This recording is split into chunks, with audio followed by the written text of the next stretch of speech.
ठीक बना करेंगे। बोलिए प्रेम से श्री सद्गुरु महाराज की जय। ब्रह्मानंदं परम सुखदं केवल ज्ञानमूर्तिं द्वन्द्वातीतं गगन सदृशं तत्त्वमस्यादिपतिलाक्षणम् एकं नित्यं विमलमचलं सर्वधि साक्षिभूतं भावातीतं त्रिगुणरहितं सद्गुरुं तं नमामि। मंगलमूर्ति सद्गुरु मिलवै सर्वाधार मंगलमय मंगल करन बिनवा बारंबार। धन्य धन्य सद्गुरु सुखदा महिमा कही न जाए। जो कछु कहो तुम्हारी कृपा मोते कछु न साए। बोलिए प्रेम से श्री सद्गुरु महाराज की जय।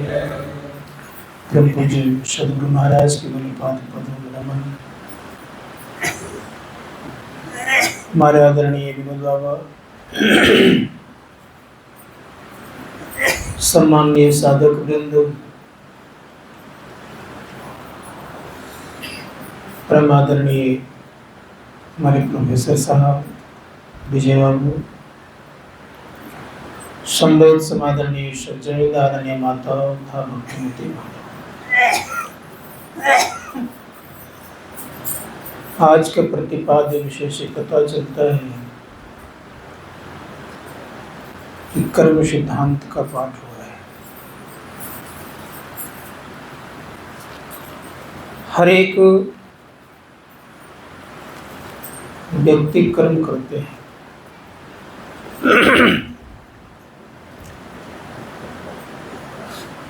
कर्म के दो प्रकार होते हैं, एक अच्छे और दूसरे बुरे।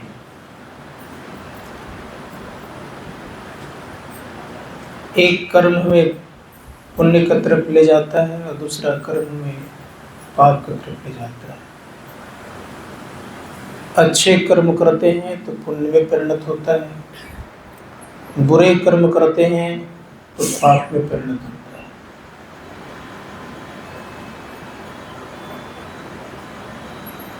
अच्छे कर्म का परिणाम सुख होता है और बुरे कर्म का परिणाम दुख होता है। लेकिन शास्त्रकार कहते दोनों प्रकार का ये बंधन है। अच्छे कर्म भी बंधन है और बुरे कर्म भी बंधन है। दोनों प्रकार के कर्मों में बंधे रहते हैं। तब क्या करना चाहिए? संत कहते हैं कि दोनों प्रकार के कर्मों से ऊपर उठने का प्रयास करना चाहिए।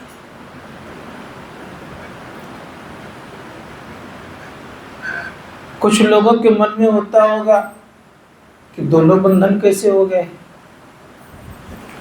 अच्छे कर्म इस प्रकार से हैं, सोने का सिकरी है,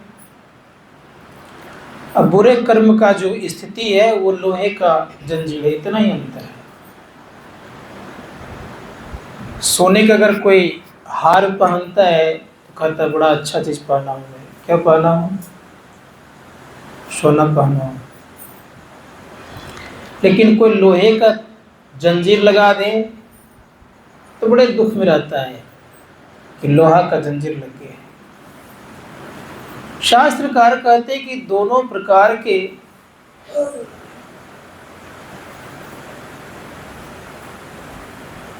जंजीर हमें दुख देता है,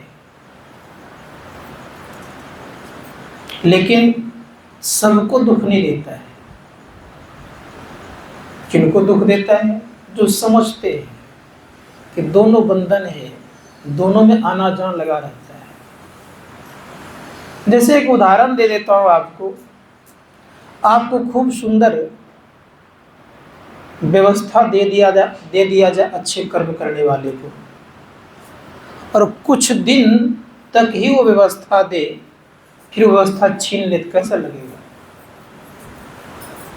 कैसा लगेगा? दुख नहीं होगा?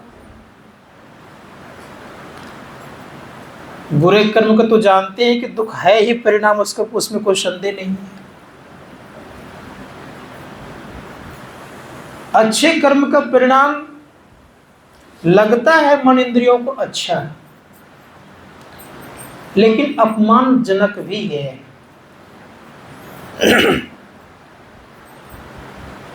स्वर्ग में आपको ले गया, पुनः आपको नरक में दे दिया तो क्या फायदा हुआ? जो भी पूंजी आपका था अच्छे कर्मों का, उसको सारे को छीन लिया तो क्या फायदा हुआ? कोई फायदा हुआ? लेकिन बुरे कर्मों में आपके जो दुष्परिणाम फल था उसको भोग करके, उस फल को भोग करके आप उज्जवल होते हैं और आप पुनः अच्छे कर्म करने योग्य बनते हैं। और यहाँ क्या होता है? पुण्य छीन होई सोई देव स्वर्ग से नरक में आवे। यहाँ क्या है? पाप छीन होई सोई जीव कहाँ जाएंगे? वो पाप छीन होंगे तो अच्छे कर्म करने वाले बनेंगे। ये शरीर को ऐसे हम आप लोगों ने नहीं पाया है। बहुत प्रकार के कर्मों को भोगते भोगते, नाना प्रकार के जगह घूमते घामते, बहुत प्रकार के संकटों को झेलते झेलते तब इस मानव जीवन में आए हैं। और मानव जीवन में आकर के भी अगर हम आप अच्छे कर्म नहीं करें तो संत महात्मा गण कहते हैं कि इसका परिणाम ठीक नहीं होगा। इसलिए सबके मन में विषाद होता है, केवल गुणषाद के मन में विषाद होता है सो बात नहीं है। सबके मन में विषाद होता है और एक दूसरे से सबके अंदर में कोई न कोई कभी न कभी दुख अवश्य आया होगा और कभी न कभी सुख भी आया होगा। इसलिए शास्त्रकार कहते हैं हर एक मानव के अंदर में किसी व्यक्ति से आपका मन मिल गया तो बड़ा सुख लगा, और किसी व्यक्ति से नहीं मिला तो दुख हुआ। लेकिन आपको एक बात अवश्य बता दूंगा कि इंद्रियों का जो दुख सुख है आपके हाथ में नहीं है, किसी दूसरे के हाथ में है। संशय में होंगे आप कि ये बात तो नहीं समझ पा रहा हो क्या कह रहे हैं आप। आपके दुख सुख की चाबी, मन इंद्रियों के दुख सुख की चाबी किसी दूसरे के हाथ में है। कहेंगे कैसे? आपका कोई प्रशंसा कर दे, आपको बहुत अच्छा कह दे, आपको खूब बढ़िया से खातिरदारी कर दे, देखिए तो आपका मन बहुत अच्छा लगेगा। और कोई आपको भरी सभा में अपमान कर दे, कोई आपको कष्ट पहुंचा दे, कोई आपको 10 के बीच में कुछ बोल दे, क्या हाल होगा? वहां आप तुरंत नीचे गिर जाएंगे और इतना दुखी होंगे कहना मुश्किल है। समझ में बात आ गया या कि आपके पास ना सुख की चाबी है ना ही दुख की चाबी। संत कहते कि सुख दुख की चाबी, मन इंद्रियों की सुख दुख की चाबी किनके पास है? दूसरे के पास है। इसीलिए संत कहते कि मन इंद्रियों से ऊपर उठोगे तो शाश्वत सुख को प्राप्त करोगे। भगवान श्री राम श्रृंगवेरपुर में जब निवास करते हैं तो वहाँ का राजा गोनिषाद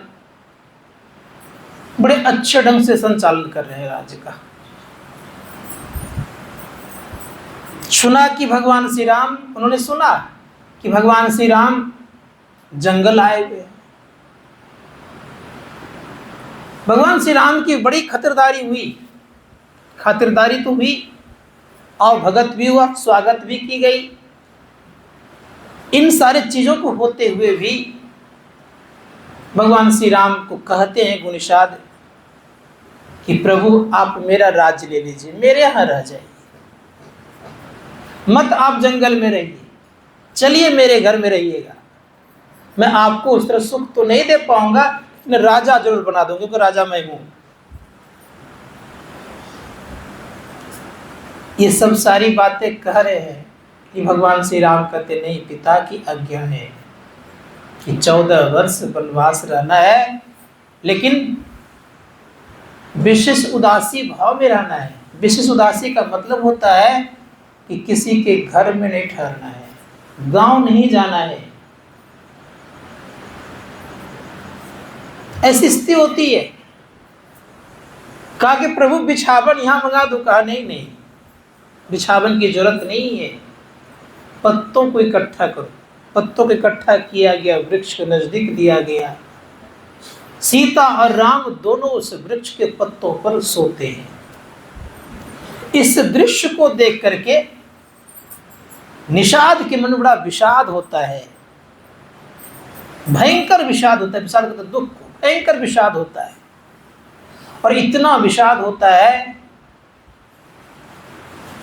कि बेचारे फूट पड़ते, उनके मुंह से आवाज निकलने लगती है। किनके पास? लक्ष्मण जी कुछ दूर पर पहरा दे रहे थे, वे भी पहरा दे रहे थे, लेकिन जब विषाद आया तो लक्ष्मण और गुनिषाद एक जगह हो गए थे, अलग अलग लेकिन हो गए एक जगह। और एक जगह हो करके लक्ष्मण जी से कहते हैं कि मां कैकेयी ने अच्छा नहीं किया। लक्ष्मण बेचारे सुन लिए, सुनने के बाद बड़े प्रेम से कहते हैं, लक्ष्मण जी बोले लखन मधुर मृदुवाणी, ज्ञान विराग भक्ति रसानी। अब एक विचारणीय विषय यह है कि लक्ष्मण जी को वनवास नहीं हुआ था। अब ये देखने योग्य बात यह है कि जिस समय कैकेयी ने यह वरदान मांगा, उस समय की स्थिति क्या थी?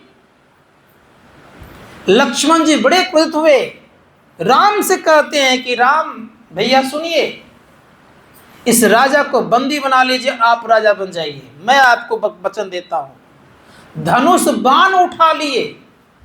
भगवान राम कहते वाह लक्ष्मण वाह, क्या तुम्हारी सोच है, क्या तुम्हारा सोच है, क्या तुम्हारी बुद्धि है।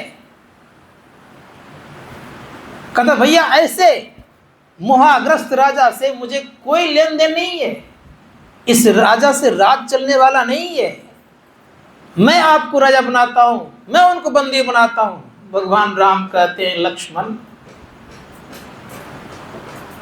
तुम्हारा सोच ठीक नहीं है और तुम मेरे साथ रहने लायक नहीं हो। जैसे ही लक्ष्मण जी को फटकार देते हैं तो याद रखिएगा, किसी को जब क्रोध आ जाता है ना तो क्रोध में वो अबोध हो जाते हैं, कोई ज्ञान नहीं रहता है, क्या बोलना है नहीं बोलना है बोल देता है। और जब वही क्रोध ठंडा होता है तब वो पश्चाताप के अग्नि में जलने लगता है कि मुझसे बहुत बड़ी गलती हो गई। जब भगवान श्री राम ने त्यागने की बात कहने लगे, तुम्हें मैं त्याग दूंगा, इस तरह तुम भाषा बोलोगे तो तुरंत लक्ष्मण का क्रोध ठंडा होता है और ठंडा होते चरण पकड़ते, भैया मुझसे बहुत बड़ी गलती होगी, मुझे आप मत छोड़ें। करे तुम्हारा पिता धर्मात्मा है, किस परिस्थिति बस वे अभी तक बोले नहीं है मुख से, लेकिन किस परिस्थिति बस वो उन्होंने इतना बड़ा दुख झेल रहे हैं, तुम्हें इसका पता नहीं, और तुम इस तरह की बात कर रहे हो।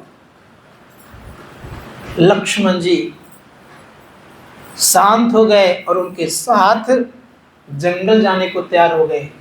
सुमित्रा कहती है कि जहां राम तहां अवध बधावा, जहां राम है वही तुम्हारे लिए अवध है, तुम्हारा यहां कोई जरूरत नहीं है, तुम चले जाओ। सबसे सुंदर पात्र अगर कोई इस रामायण में है तो सबसे बड़ी उपलब्धि प्राप्त की हुई कोई त्यागी है तो उर्मिला है। उर्मिला को लोग कोई ठीक से जानते नहीं है, और उर्मिला कहती है कि मैं आपको भैया की सेवा में बाधा पहुंचाने नहीं आई हूँ, आप जाएं, मनोयोग पूर्वक सेवा करें। और सहर्ष पूर्वक जाने वक्त ही वो घर में दीपक जलाती है। दीपक जलाती है और 14 वर्षों तक दीपक को जला करके रखती है। और जब लक्ष्मण जी को मूर्छा लगता है तो मूर्छा लगने के क्रम में उनके दीपक की लो बहुत कम हो गई, अर्थात ज्योति कम हो गई, टिमटिमाने लग गए, ज्योति बुझने वाली थी। उर्मिला समझ गई कि कोई न कोई परेशानी हो गई, लेकिन उतने में जब लक्ष्मण जी गिरते हैं, उतने में जब लक्ष्मण जी को जिलाने हेतु हनुमान जी जब धौलागिरी पर्वत लेकर के जा रहे थे तो एक सर से, एक बाण से भरत मारते और गिरते हैं राम राम कह करके। उसी परिस्थिति में कहने लग गए कि लक्ष्मण की यह हालत हो गई। तो उर्मिला क्या कहती है? उर्मिला कहती है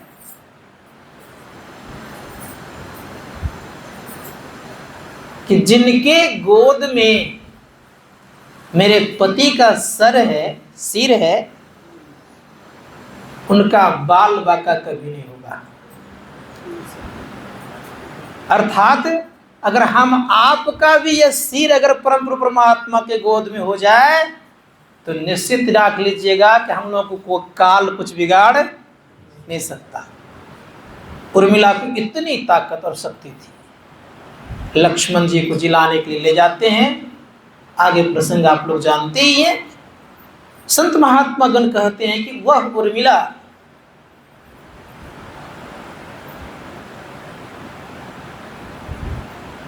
का पात्रता अगर देखिएगा आप, इतना पवित्र जीवन, कभी प्रभु की सेवा में विघ्न बाधा नहीं पहुंचाते। लेकिन उर्मिला है क्या? लक्ष्मण तो जीव है, राम ब्रह्म है, सीता माया है, और उर्मिला बड़ा धैर्य है। धैर्य नहीं रहेगी तो भक्ति नहीं होगी। उर्मिला धैर्य है। और भरत क्या है? भरत भक्त हैं। लेकिन किस तरह से भक्त है वो? शास्त्रकार कहते कि ऐसी भक्ति भरत में जो है और किसी में नहीं पाई जाती है। महर्षि वशिष्ठ पुष्टि करते बड़े प्रेम से। महर्षि वशिष्ठ कहते हैं कि भरत के समान संसार में और दूसरा कोई संत नहीं हो सकते। बड़ी विचित्र बात कही गई। कहा भरत इतने उच्च कोटि के संत हैं कि इनका वर्णन करना बड़ा मुश्किल है। राम लक्ष्मण के संबंध में कुछ नहीं कहा, तो कहा क्या कि सबसे बड़ी विशेषता यह है कि आज मुझे भरत ऐसे संत का दर्शन हुआ है। अब सोच करके देखिए कितनी बड़ी बात कही गई है। भरत को बड़े सुंदर शब्दों में कहा गया कि भरत सबसे महत्वपूर्ण पात्र बताते हैं। आगे शत्रुघ्न क्या है? शत्रु को हरण करने वाला है वो, इसलिए उनके सामने किसी का दाल गलता नहीं है। तो इस तरह के पात्र हैं चारों पांचों छह। तो मैं कह रहा था कि लक्ष्मण जी के पास पहुंच के निषाद के मन विषाद जब होता है तो बड़े प्रेम से समझा रहे हैं, बोले लखन मधुर मृदुवाणी, ज्ञान विराग भक्ति रसानी। एक तो मधुर वचन है, यद्यपि मधुर वचन लक्ष्मण जी के मुख से बहुत कम निकलता है। शेषावतार थे और शेषावतार होने के नाते उनके अंदर में तो केवल क्रोध ही क्रोध, क्योंकि एक तो पहले से बेचारे परेशान थे। परेशान किस कारण से थे? तो उन्हीं की पुत्री का हरण कर लिए थे मेघनाद ने। एक तो उस क्रोध से क्रोधित थे बेचारे, यही अवसर है मेरा बदला लेने का। एक तो वहां क्रोधित थे, दूसरे में घर से क्रोधित थे। लेकिन वहां बड़े प्रेम से समझा रहे हैं, बोले लखन मधुर मृदु वाणी। मधुर है और मृदु दोनों शब्द है, दोनों का अर्थ दो तरह का होता है। इसलिए कहा मधुर वचन है औषधि, ये औषधि का सेवन करता है। कटुक वचन है तीर, श्रवण द्वार है संचरे, घाले बटिया सकल शरीर। संत कहते हैं कि मधुर वचन दूसरों को आप सुख पहुंचा सकते हैं और कटुक वचन दूसरों के आप प्राण हर सकते हैं। महाभारत करा सकते हैं और यहां तक कि अपने सहित 14 वर्ष तो छोड़ दीजिए, 12 वर्ष तक वनवास में रह सकते हैं। कटुक वचन की ये ताकत है। एक ही बात तो कटुक वचन कहा गया था, अंधा का पुत्र अंधा। यद्यपि मजाक से कहा गया था, देवर और भौजाई थे, तब भी उस बात को जब हृदय में लग गया तो क्या से क्या नहीं करा दिया। अगर ये शब्द नहीं बोलती द्रौपदी तो महाभारत शायद नहीं होता। परिणाम क्या हो गया? इस शब्द ने जुआ खिला दिया। जुआ खेलने क्रम में सारे हार गए, पांचों भाई पांडव, और भरी सभा में चिर का हरण भी होने लग गया, हो भी गया। तो कहने का अभिप्राय मेरा यह है कि आप मधुर वचन बोलते हैं तो आप दूसरों को जीतते हैं, कटु वचन बोलते हैं तो आप दूसरों को परेशानी में तो डालते ही हैं, स्वयं भी परेशान हो जाते हैं। इसलिए वचन पर कंट्रोल करना चाहिए। संत महात्मा गण कहते हैं कि वाणी का नियंत्रण होना अति आवश्यक है। वाणी का नियंत्रण, कान का नियंत्रण। मैंने कल ये परसों कहा था कि कान दिया है 2 और मुख कितना दिया है? 1। सुनना है बहुत और बोलना कम है। लेकिन आजकल ज़्यादा क्या होता है, सुनना कम है, बोलना ज़्यादा है। जिस घर में सुनना ज़्यादा है और बोलना कम है, वह घर आज भी स्वर्ग की तरह है। और जिस घर में सुनना कम है, बोलना ज़्यादा है, आज वह घर दुख में परिणत है। इसलिए शास्त्रकार कहते हैं कि अगर दुख से बचना चाहते हैं तो सुनिए। तो सुना रहे हैं क्या कि मधुर वचन से बोल रहे, बोले लखन मधुर मृदुवाणी, ज्ञान विराग भक्ति रसानी। ज्ञान और वैराग में सनी हुई जब बात करिएगा ना, लोगों को आनंद भी पहुँचेगा, सुख भी लगेगा, और परिणाम ये होगा कि उनके हृदय में आप निवास कर जाइएगा, घर बना लीजिएगा। क्योंकि ज्ञान वैराग में बड़ा ही सुख है। ज्ञान और वैराग ना रहे तो भक्ति नहीं होगी। हम आप जानते हैं कि जब भक्ति पहुंची अपने पुत्र सहित वृंदावन तो भक्ति तो जवान हो गई। अज्ञान वैराग वृंदावन में नहीं होने के कारण परिणाम ये हो गया कि दोनों बूढ़े हो गए और अचेता अवस्था में हो गए। बहुत प्रकार की कोशिश किया गया कि ज्ञान और वैराग दोनों पुष्ट हो जाए, जवान हो जाए। इसके लिए नारद जी ने नाना प्रकार के शास्त्रों को सुनाया। गीता रामायण महाभारत जितना था उस समय भी सारे ग्रंथ सुना दिए। सुना देने के बाद भी चेतना अवस्था नहीं आई, और जब चेतना अवस्था नहीं आई तो भक्ति को और चिंता बढ़ गई। शास्त्रकार कहते हैं इतनी चिंता बढ़ी तो नारद जी चिंतित अवस्था में निकल पड़े। उसी होकर के आकाश मार्ग से सनक सनंदन सनातन कुमार जा रहे थे।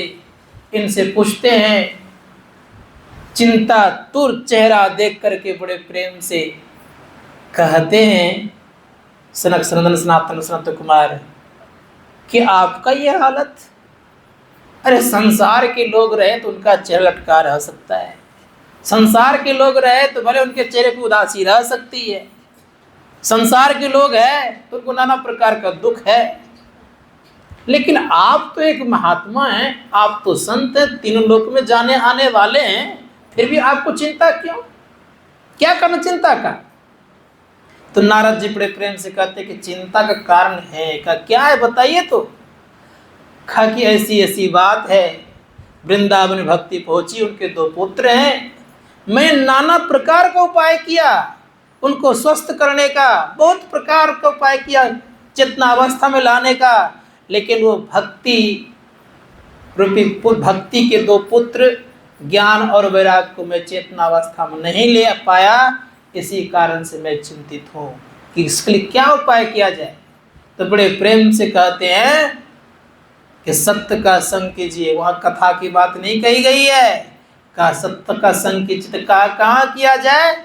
तो कहा कि हर की पौड़ी में किया जाए, अर्थात हरि का जहाँ द्वार हो वहाँ किया जाए।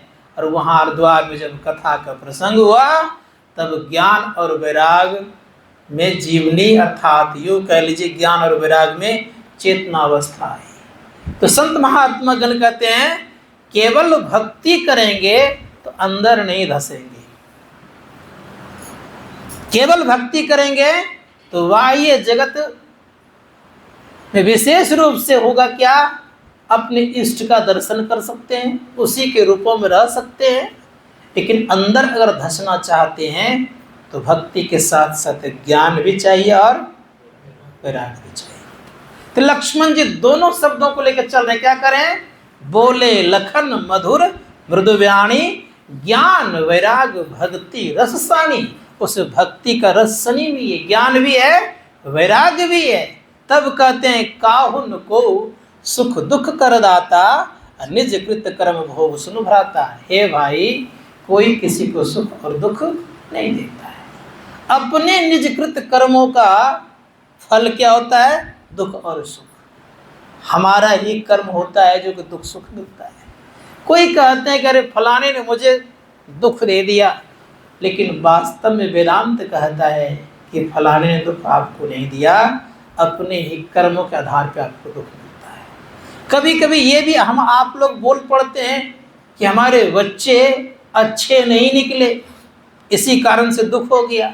लेकिन आप बच्चे को दुख ना, बच्चे की बात ना करके अपने पर ध्यान दें कि मेरे ही ऐसे कुछ कर्म बने हैं जो कि उस बच्चे का संग हुआ है, इसी कारण से दुख हुआ है। ये क्यों नहीं सोचते आप? 2 ही अवस्था में आपके संग होते हैं, ये तो आपने लिया है, ये तो आपने दिया है, इतनी ही बात कोई होता है संग। और कोई संग का परिणाम नहीं है। आपने किसी को दिया है, उतारने के लिए आपके पास आया है, आपने उससे लिया है तो आपसे लेने के लिए आया है, इसी कारण से संग होता है। नहीं तो संत महात्मा गण कहते कोई किसी का होता नहीं है। इसीलिए शास्त्रकार का 2 अवस्था में आते हैं। आपने किसी को अच्छा दिया है, अच्छा से किसी का आपने सेवा कर दिया है, तो वो आपको अच्छा चुकाने के लिए आएगा। आपने किसी को अच्छे से दिए हैं तो देने के लिए आएगा, और आपसे किसी ने अच्छा से लिया है तो आपको देने के लिए आएगा। यही अवस्था में संग होता है, और कोई अवस्था में संग होता नहीं है। शास्त्रकार किन्हीं को अच्छी पत्नी मिली तो उनके अच्छे कर्म का परिणाम है, किन्हीं को अच्छे पुत्र मिले तो उनके अच्छे कर्मों का परिणाम है, किन्हीं को माता पिता अच्छे मिले तो उन पुत्रों का अच्छे परिणाम का फल है, इसलिए उनको अच्छे मिले। मैं नहीं कह रहा हूँ, महर्षि याज्ञवल्क्य जब इस संसार से अलग होने लग गए, जंगल की तरफ चलने लग गए, तो उनको 2 पत्नियां थी। एक का नाम था कात्यायनी और दूसरे का नाम था मैत्री। मैत्री थी, समझती थी, समझदार होने के नाते हर बात को मान जाती थी। तो जब जाने लग गए अरण्य की तरफ, मैं तपस्या करने जाऊंगा, जंगल की तरफ जाने लग गए, तो दोनों को बुला कहते कि सुनो, तुम दोनों आपस में संपत्ति की बंटवारा कर लो। कहा आप कहाँ जा रहे हैं? कहा मैं जंगल जा रहा हूँ। कहा क्यों? कहा जंगल में मुझे तपस्या करना है।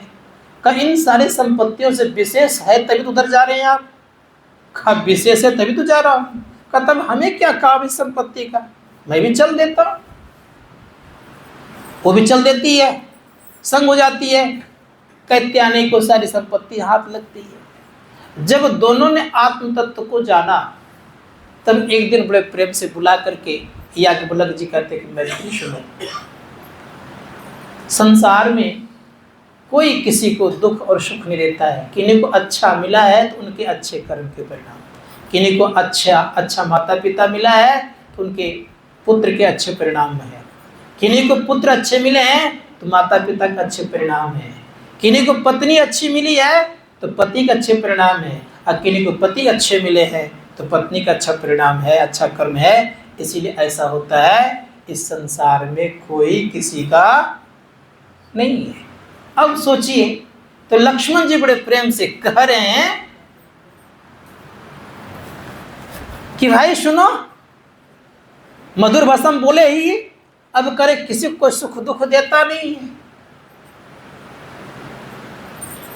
लेकिन परिणाम देखें। हम लोग आज भी मानते हैं कि फलाने के द्वारा दुख हुआ है, मानते हैं ना, लेकिन वेदांत इस बात को मानने को तैयार नहीं है। सत्संग में आते हैं, बहुत बार ये प्रसंग सुने होंगे, लेकिन ये बात जरूर मुख से निकलता होगा कि किसी ने हमको दुख दिया है। निकलता है कि नहीं? कारण क्या है? कारण ये है कि सत्संग सुने हैं बस, अमल कम कम, और क्या है, अमल कम कम हुआ है। आज बोल पड़ते हैं, संत महात्मा गण कहते हैं इस चीज को मिटाइए। कर्म 3 प्रकार के होते हैं, क्रियमान, संचित और प्रारब्ध। 3 प्रकार कर्म होते हैं। क्रियमान कर्म कहते हैं वर्तमान कर्म को, जो हाँ आप करते हैं। इसी वर्तमान कर्म में कुछ फल बच जाता है तो संचित हो जाता है, और संचित भोगने से जब बच जाता है तो प्रारब्ध में परिणत हो जाता है। प्रारब्ध का फल तो सबको भोगना पड़ता है, कोई रहे, राजा रहे या रंक रहे, चाहे वे संत रहे या गृहस्थ रहे, चाहे वो महायोगी रहे या महाभोगी रहे, कोई रहे, कर्म फल सबको भोगना पड़ता है। लेकिन अंतर क्या है? का अंतर यह है कि कोई उस कर्म फल को हंस करके भोग लेता है और कोई रो के भोगता है। भोगता समय जोगी हंस के भोग लेता है और भोगी रो करके भोगता है, इतना अंतर है। लेकिन भोगना दोनों को है। संत महात्मा गण कहते हैं कि हंस के क्यों न भोगा जाए। जैसे हमारे देश में भगत सिंह हो गए तो फांसी पर हंसते हंसते लटक गए, हम लोगों को फांसी दिया जाए तो रोते रोते लटकेंगे। कारण क्या है? कारण ये है कि हम लोगों ने उस तत्व को नहीं जाना, वो देश के लिए हंसते हंसते प्राण दे दिए, क्योंकि गलती कुछ किए नहीं तो उन्होंने। जो संसार के लोगों को फांसी दी जाती जो कि गलती पे गलती किया रहता, तो उनके जीवन में प्राण बचाने की इच्छा होती है। तो उसी प्रकार संत कहते हैं कि भोगना तो दोनों को है, लेकिन तुम एक काम कर सकते हो, यह कि अगर तुम अपने को कर्म मंडल से उठा लो तो तुम्हारा जो भोग है हंसते हंसते कट जाएगा। अर्थात तुम्हें दुख भी नहीं होगा भोगने कर्म में, लेकिन तुम कर्म मंडल के अंतर्गत रहोगे। शरीर से निकलना अगर तुम नहीं जानोगे तो तुम्हें भोगने में दुख भी होगा। इसलिए संत महात्मा गण कहते हैं सुनो, पहले हर एक लोगों को भोगना पड़ता है, कोई रहे। यहाँ तक कहा गया कि संसार भगवान शिव कहते बड़े प्रेम से माँ पार्वती से, कहते कि हे पार्वती सुनो, ईश्वर कोटि के कोई अगर देवता हो या मैं ही क्यों नहीं हूँ, अगर मेरे द्वारा भी अगर कर्म बनता है, जिस तरह से मैं जिन किसी को मारूंगा उसी तरह से वो मुझे मारेंगे। उदाहरण देते हुए कहे उन्होंने कि अगर किन्हीं को मैंने जहर दे के मारा है तो मुझे भी जहर खा करके ही मरना पड़ेगा, इसमें कोई संदेह नहीं है। यहाँ तक पुनः करे किसी को मैं तलवार से काटा हूँ तो मुझे भी तलवार से ही कटना पड़ेगा, उनके द्वारा ही कटूंगा, चाहे आज कटूँ या कल कटूँ, कटना पड़ेगा उन्हीं के द्वारा। इसलिए बड़े प्रेम संत कबीर साहब कहते हैं, जाका गर तू काटिए सो काटिए तुहार।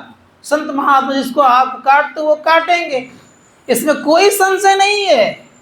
ये भले आप आज बाहुबल हैं, कल वो बाहुबल हो जाएंगे, इतना अंतर है, कल कोई अंतर नहीं है। आज वो कमजोर है, आप बाहुबल हैं, तो आप उसको कुछ भी कर दीजिए, लेकिन कल उसकी बारी आएगी, आप कल कमजोर होंगे और वो कल क्या होगा, मजबूत होगा, आपका बदला लेगा, बदला लेना छोड़ेगा नहीं। और ये कर्म तब तक चलते रहेगा जब तक कि आप कर्ममंडल में रहेंगे। संत कहते हैं सारे कर्ममंडलों से जब तक पार नहीं होंगे तब तक आना जाना लगा रहेगा, इसमें कोई संदेह नहीं है। इसीलिए शास्त्रकार कहते हैं कि जीवन में ध्यान कर लीजिए, ध्यान से अपने आप को उठा लीजिए। जैसे आप ध्यान से अपने आप को उठाएंगे कहाँ से, तो स्थूल देह याद रखिएगा, स्थूल देह में नाना प्रकार का भोग भोगना सुनिश्चित होता है, लेकिन सूक्ष्म देह है, और सूक्ष्म देह का निर्माण ऐसे नहीं हो जाता है। सूक्ष्म देह का निर्माण तब होता है जब कारण देह रहता है। कारण एक प्रकार का, मान लीजिए उदाहरण दे रहा हूं, जैसे चना है ना, चना में दो दाल है, अब दोनों दालों को अगर निकाल दीजिएगा तो बीच में छोटा छोटा सा किनारे में एक कण होता है, कण को आप तोड़ दीजिए, फिर आप चना को बोइए, उसमें अंकुर नहीं निकलेगा कि निकल जाएगा, नहीं निकलेगा ना। वही कारण है, बिना कारण का वो दो दाल क्या हो गया, सूक्ष्म हो गया। संत कहते हैं कि ये दो दाल को अलग अलग कर दीजिएगा तब भी पौधा नहीं होगा, अंकुर नहीं निकलेगा। तो दोनों दाल क्या है, तो शास्त्र कहते हैं कि चित्ररूपी वृक्ष के दो बीज हैं, प्राण स्पंदन और वासना। इन दोनों में से एक को क्षय कर लेते हैं तो फिर अंकुर नहीं होगा आपका। तो एक को क्षय कर लीजिए, जैसे एक को क्षय करेंगे, चाहे वासना को क्षय कर लें या किसको, प्राण स्पंदन कर लें। तो प्राण स्पंदन कहाँ होगा, हमारे गुरु महाराज कहते बड़े प्रेम से कि प्राण स्पंदन यहाँ नहीं होता है। उन्होंने स्पष्ट कहा कि गंग जमुन सरस्वती संगम पर संध्या करनी तो भाई, नित दिन संध्या करिए, ऐसा नहीं कि एक दिन। कौन गंगा जमुन सरस्वती पर, इलाहाबाद में जो वहाँ, तब हमारे आपके अंदर में जो है बाएं ईड़ा नाड़ी, जो गंगा कहते हैं, जमुना कहते हैं, पिंगला कहते हैं, इसके बीच में सोचना वहाँ पे। और जब रोज संध्या करेंगे तो क्या होगा, तो गुरु महाराज कहते हैं कि प्राण स्पंदन बंद हो जाई, मनहु तजई चंचलाई। जैसे प्राण स्पंदन बंद होगा, आपकी मन की चंचलता समाप्त होगी। जब समाप्त चंचलता हो गई तो आप अंदर धस गए, और अंदर धस गए तो परिणाम ये हो गया कि सूक्ष्म शरीर में आप चले गए। सूक्ष्म शरीर में आप चले गए तो सूक्ष्म शरीर में जाते ही आगे कारण है, आगे कारण है, और कारण को पार कर गए तो संत कहते हैं कि महाकारण के खाने को कारण, महाकारण के खाने को महाकारण कहते हैं। कहा जैसे कारण खाने के पार करते हैं, महाकारण पार करते हैं, अपना पहचान करते ही आपका कर्म मंडल से आपका क्या होता है, ऊपर उठना होता है। अर्थात संक्षेप में अगर कहा जाए, जब तक अपना पहचान नहीं तब तक कर्मंडल के अंतर्गत हैं, चाहे वो कोई बहुत बड़े सिद्ध महात्मा क्यों नहीं हो। अपना पहचान जिस दिन हो जाएगा उस दिन आप कर्मंडल से ऊपर उठ जाएंगे। स्वयं को जाने बिना कोई दुख सुख से परे हो नहीं सकता, जो स्वयं को जान जाता उनको दुख सुख व्यापता नहीं है। संत कहते हैं स्वयं को जानिए। स्वयं को जानने की प्रक्रिया क्या है, तो शास्त्रकार कहते यही प्रक्रिया है, अपने अंदर चलिए। इसलिए परम पूज्य गुरुदेव कहते हैं कि कोई भी कर्म को नष्ट करना चाहते हो तो अपने को ऊपर उठाइए, लेकिन भोगना पड़ेगा भी।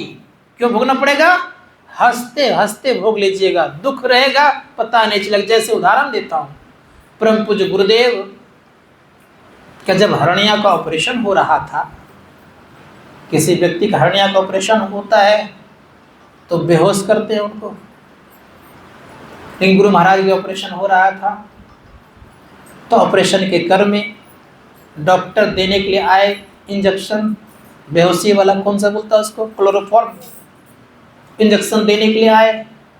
अब देने ही वाले थे तो गुरु महाराज कहते देखिए मैंने जीवन में कभी नशा नहीं खाया है, मुझे नशा मत दीजिए। डॉक्टरों ने कहा कि नशा का सुई अगर नहीं दूंगा तो फिर ऑपरेशन कैसे करूंगा।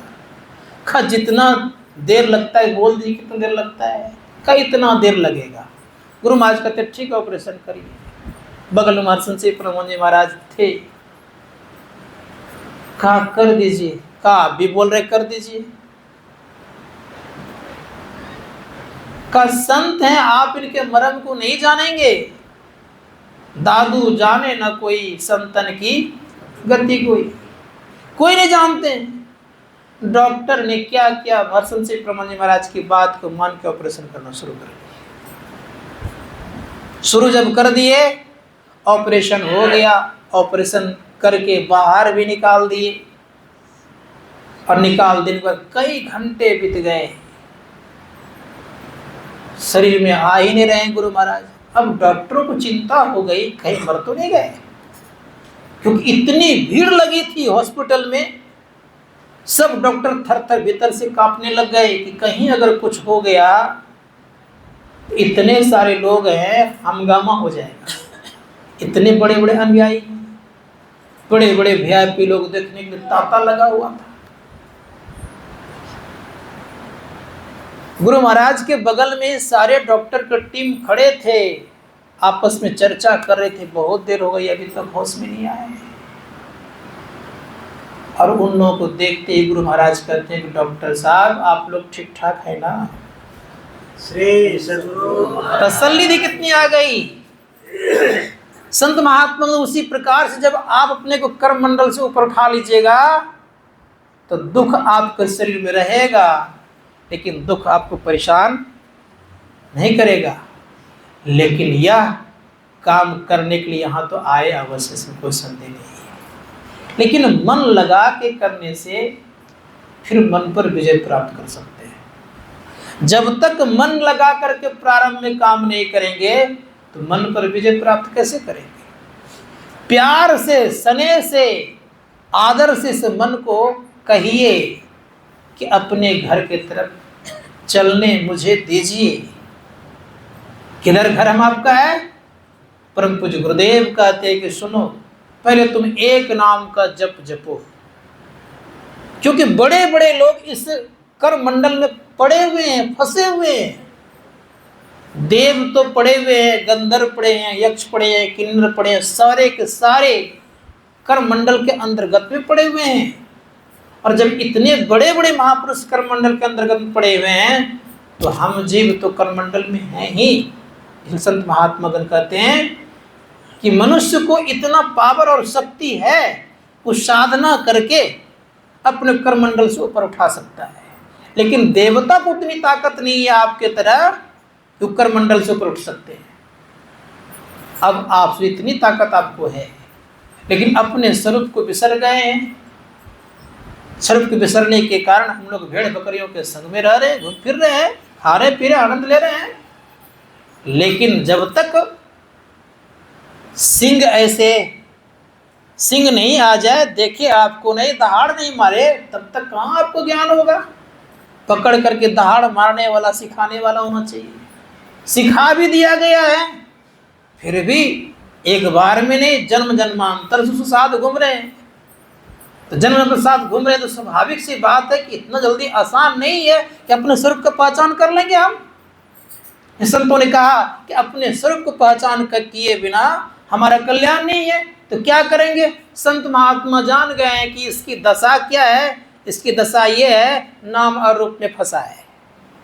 ये दशा है नाम आपकी, नाम और रूप में फंसे हुए हैं। इन दशाओं से अपने को ऊपर उठाने के लिए क्या किया उन्होंने, तो एक नाम का दिया है जप करने के लिए। पहले अनेक रूपों में था। हमारे यहाँ आते हैं एक GM साहब, पाठक जी, नाम भूल गया उनका, पूरा कभी कभी आते हैं, ये दे हम जानते हैं। वो अपना रूटीन बता रहे थे। कर देखिए, सुबह उठता हूँ मैं 3 बजे भोर में, मैं बेड को छोड़ देता हूँ। सबसे पहले फूल तोड़ता हूँ, फूल तोड़ के रख लेता हूँ, दैनिक क्रिया करता हूँ, पैंट शर्ट पहनता हूँ और मोबाइल लेता हूँ, कुछ दूर तक जाता हूँ तो शिव मंत्र ओम नमः शिवाय मोबाइल बोलता हूँ, सुनते जाता हूँ। कुछ दूर जाता हूँ फिर हनुमान जी का मंत्र लगा लेता हूँ, कुछ दूर जाता हूँ तो फिर गणेश जी का मंत्र लगा लेता हूँ, कुछ दूर जाता तो फिर लक्ष्मी का लगा लेता हूँ, फिर दुर्गा का लगा लेता हूँ, फिर वहाँ से आता हूँ, नहाता धोता हूँ तो 11 मंत्र हनुमान जी का जपता हूँ, 11 माला मंत्र ने 11 माला, फिर गणेश जी का जप लेता हूँ, फिर राम का जप लेता हूँ, कृष्ण का जप लेता हूँ, दुर्गा का जप। इससे करते करते मेरा हो जाता है 10 पर मैं जाता हूँ, 10 बजता टेबल पर जाता हूँ, नाश्ता करता हूँ, आराम करता हूँ। यही मेरी स्थिति है। अब इस स्थिति में हम आप रहेंगे, करमंडल को पार करेंगे नहीं ना। संत कहते हैं कि ऐसी अवस्था में करमंडल को पार नहीं कर सकता। क्या होगा? पुनरपि जननम पुनरपि मरणम, ऐसी स्थिति होगी। संत कहते हैं कि ऐसी स्थिति में रहने के लिए अगर तैयार हैं, ये सब काम करते रहिए। अगर इन स्थिति से पार होना चाहते हैं तो एक नाम का जप जपिए और एक रूप का ध्यान करिए। इसमें फंस करके मत रहिए। हमारे गुरु महाराज कहते अति पावन गुरु मंत्र मन ही मन, जाप जपो उपकार गुरु रूप को मानस, ध्यान थपो। इनसे ऊपर उठिए। आगे कह रहे हैं कि अपने मन को तुम ये जानो कि तुम्हारा मन कहाँ है और तुम कहाँ रहते हो। उपनिषद कार कहते बिंदु मध्य जीवात्मा सूक्ष्म रूपेण वर्तते। हमारे परम पूज्य गुरुदेव कहते हैं मन तुम बसो तीसरो नैना, महाता से चल दीजिए। मन बसा कहाँ है? का तीसरो नैना बसा हुआ है, बसा है तीसरो नैना में, और चलते हम नीचे। हमारी बहादुरी है क्या? हम हैं एरोप्लेन में और चलने लग जाए हम, क्या कहते ऑटो से, तो हमारी बहादुरी है क्या? नहीं ना, बहादुरी है। लेकिन प्रवृत्ति हमारी ऐसी बनी हुई है कि एरोप्लेन को छोड़ करके हम चलते किसी ऑटो से हैं। ऑटो मतलब 3 चक्का वाली गाड़ी। और 3 चक्का क्या करेगा? कहीं अगर धक्का लगा तो एक भी सब बचने वाला नहीं है। इसलिए ये जो हम इधर उधर जो भटकते फिरते रहते, 3 चक्का वाला ही विचारधारा। इसलिए कहा टूटी नाव पर जा बैठा, गाफिल गोता खावेगा। अरे दिल गाफिल गफलत मत कर, एक दिन जम तेरे आवेगा। इन सारे से जम आने वाले हैं, इनसे जम बचने वाला नहीं है। लेकिन मैं आपको चैलेंज के साथ कह देता हूं कि अगर हम आप तीसरो नैना जहां है वहां सगर ऊपर चलते हैं तो जम नहीं आएंगे। क्योंकि वो टूटा हुआ नाव, टूटी हुई नाव नहीं है, वो मजबूत नाव है। और उस मजबूत नाव पे जो चढ़ेगा तो क्या होगा? अवश्य उसका बेड़ा पार होगा। इसलिए हमारे गुरु महाराज ने कहा कि तीसरो नैना की बात तो छोड़ दो।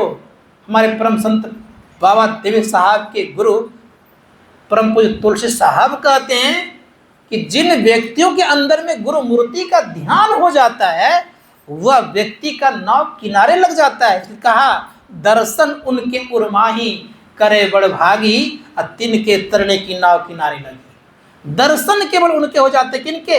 अपने इष्ट का दर्शन अगर हृदय में हो जाता है तो उनके लिए नाव किनारे लग जाता है। अब वहां से चलना है हम आपको। इसलिए मैंने एक दिन कहा था बड़े प्रेम से कि भाई दृष्टि योग का आरंभ मानस ध्यान से ही होता है। इसलिए जिनके मानस ध्यान बनने लग गए उनका दृष्टि योग स्वतः होना स्वाभाविक हो जाता है। अर्थात उनकी दृष्टि टिकेगी। और जिनकी दृष्टि टिकेगी, तो अभी थोड़ी देर पहले आप लोग गाए हैं, दृष्टि टिके सुरत धुन रमय अस्करो गुरुदाया। दृष्टि में स्वभाव है, टिकने में स्वभाव है कि आवाज होती है। इसीलिए कहा कि बिंद में तहा नाद बोले रैन दिवस सुहावनम, सदा सुहावना होता है। अब इन नादों को सुनते जाएंगे, नाद का तो शब्द को, नादों को सुनते कहाँ जाएंगे? तो संतों ने कहा नादों से नादों में चली। किधर जाएंगे? का प्रणव ध्वनि सार रे एक ओम सत्यनाम ध्वनि में ही हो भव पार। संसार सागर से पार होते हैं तो शब्द ही शब्द भयो उजियारो और सदगुरु भेद बताए। शब्द से शब्द को पकड़ सकते। इसलिए परम पूज्य गुरुदेव ने कहा कि हमारे आप के अंदर भी 5 केंद्र हैं। अब 5 केंद्रों से आवाज होती रहती है।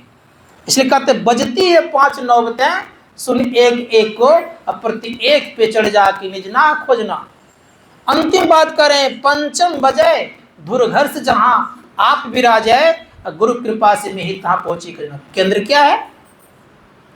हम जिस केंद्र में हैं, स्थूल और सूक्ष्म के बीच केंद्र को एक कहते। एक पहला केंद्र है। सूक्ष्म और कारण का बीच दूसरा केंद्र है। अकारण और महाकारण का बीच ये तीसरा केंद्र है। महाकारण और कैवल्य का बीच ये चौथा केंद्र है। और कैवल्य और परम पद परमात्मा जिसको कहते हैं उसके बीच केंद्र ये 5वां केंद्र है। पंचम बजे ध्वनि, जो पंचम ध्वनि क्या है? प्रभु की ध्वनि है। संत महात्मा गण कहते पंचम बजे धुर घर से जहां आप विराजे, गुरु कृपा से मैं ही तहां पहुंची खोजना। अगर वहां पहुंच जाएंगे तो कोई करमंडल आपके पास नहीं रहेगा। तब पुनरपि जननम पुनरपि मरणम नहीं होगा। संत कहते हैं ऐसी अवस्था को प्राप्त करने के लिए हम आप संसार में आए हुए हैं। इसलिए इसको याद कर लीजिए कि हम कोई छोटा मोटा काम करने नहीं आए। दुनिया पे नहीं, तीनों लोकों में जो काम नहीं किया जाता है वह काम करने के लिए हम आप यहाँ पर उपस्थित हैं। जो काम ब्रह्मलोक, शिवलोक और इंद्रलोक में नहीं होता वह काम करने के लिए आप यहाँ पर उपस्थित हैं।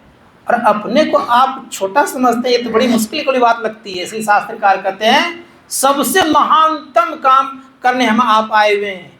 इससे बड़ी संसार में ना कोई पूजा है, ना इससे बड़ी संसार में कोई उपासना है, और ना इससे बड़ी संसार में कोई आराधना है। इसलिए शास्त्रकार कहते हैं अपने आप को जानिए कि आप हैं क्या।